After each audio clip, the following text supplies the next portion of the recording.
নির্বাচনের দায়িত্ব পালনের সময় কারোর প্রতি পক্ষপাতিত্ব না করার নির্দেশ দিয়েছেন বিমান বাহিনী প্রধান হাসান মাহমুদ খান। একটি গ্রহণযোগ্য নির্বাচনের জন্য তার বাহিনী প্রতিজ্ঞাবদ্ধ জানিয়ে আরও বলেন, ভোটের সময় যে কোনো পরিস্থিতি মোকাবেলায় কাজ করবে এয়ারফোর্স।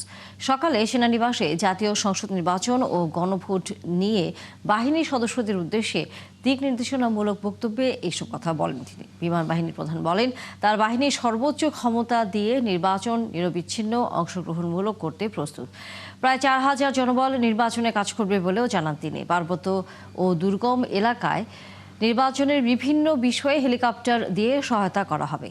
বডি ক্যাম ব্যবহারের পাশাপাশি ড্রোন দিয়ে নির্বাচন পর্যবেক্ষণ করা হবে বলেও জানান বিমান বাহিনী প্রধান। জাতিকে একটা অনুকরণীয় নির্বাচন উপহার দিতে আমরা প্রতিজ্ঞাবদ্ধ। এই ব্যাপারে আমি তোমাদের সবার যারা দায়িত্ব থাকবে তোমাদের সহযোগিতা কামনা করছি এবং অবশ্যই এই মহৎ কাজে মহান আল্লাহ যাতে আমাদের সহায় হন।